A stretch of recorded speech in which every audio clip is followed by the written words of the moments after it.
Bonjour, dans cette vidéo psycho, j'aimerais vous parler d'un phénomène peu connu du grand public, ou au moins mal connu. Il s'agit du syndrome de fatigue chronique qui touche essentiellement les jeunes mamans et les personnes en âge de travailler de 20 à 40 ans. Alors, qu'est-ce que c'est? Définition.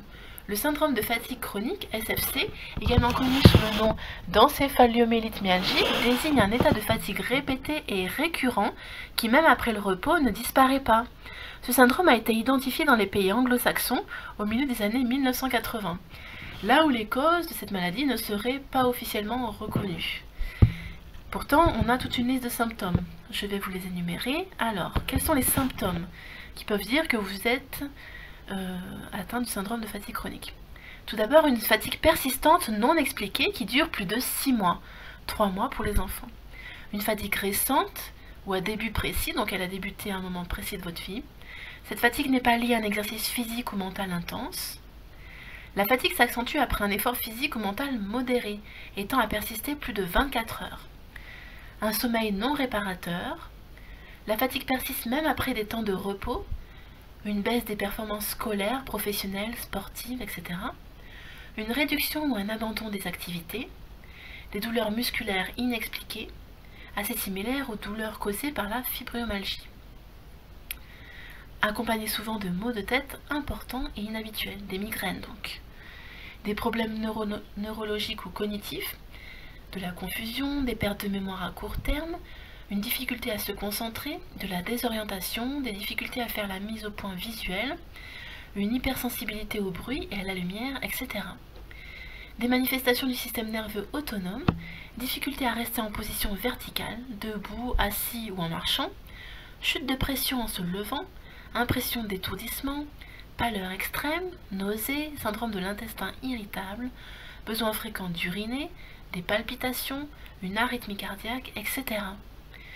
Des manifestations également neuro-endocriniennes, une instabilité de la température corporelle inférieure à la normale, des périodes de transpiration, une sensation fiévreuse, des extrémités froides, donc le bout des mains et des pieds froids, une intolérance aux températures extrêmes, des changements de poids importants, etc. Donc on peut mincir très vite en très peu de temps par épuisement, ou on peut prendre un peu trop de poids parce qu'on se jette sur la nourriture. Des manifestations immunitaires, des maux de gorge fréquents ou récidivants, ganglions sensibles aux aisselles et aux aines, symptômes grippaux à répétition, apparition d'allergies ou d'intolérance alimentaire, etc. Alors maintenant, nous allons regarder en quoi ça consiste précisément, quelle est l'évolution et le diagnostic, comment établir un diagnostic. Alors, l'encéphalomyélite myalgique, appelée couramment syndrome de fatigue chronique, se caractérise entre autres par une fatigue persistante, comme nous venons de voir, et inexpliquée, qui dure malgré les efforts de la personne atteinte. Considérée comme une maladie neurologique, elle apparaît souvent de façon soudaine, entraînant une détérioration rapide et importante de la santé. Il s'agit d'un syndrome non contagieux, non transmissible génétiquement. Apparemment, mais peut-être qu'il y a une prédisposition quand même à la fatigue. Alors, quelles sont les causes? Donc l'hypothèse d'une infection virale ou bactérienne est de plus en plus considérée.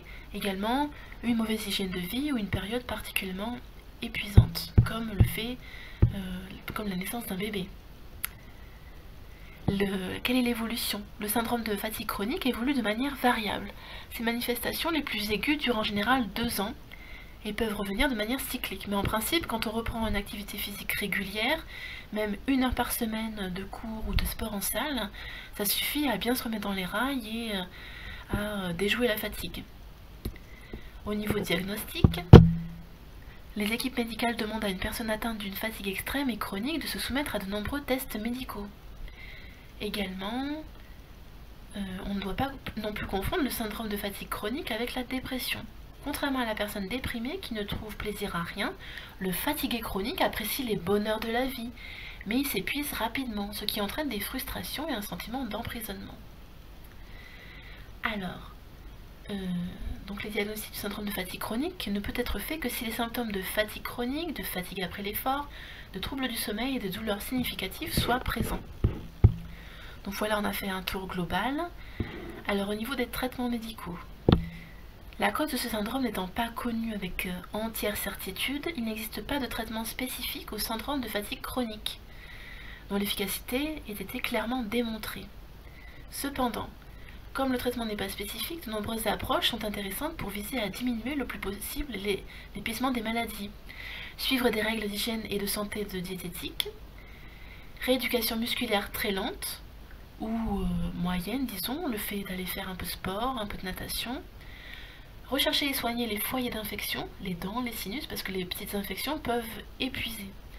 La relaxation, la sophrologie, la méditation, le yoga, les thérapies comportementales, le soutien psychologique, la régulation du sommeil, il faut se coucher tôt, il faut essayer de dormir assez, éliminer les facteurs d'allergie et soigner les allergies, qui sont fréquentes dans ce syndrome aussi. C'est bien d'équilibrer la flore intestinale, de traiter les troubles respiratoires et de traiter un état de stress post-traumatique résultant d'un traumatisme ancien. Donc j'ai déjà parlé du stress post-traumatique dans une de mes vidéos. Voilà, j'espère que cette vidéo vous aura plu. À bientôt!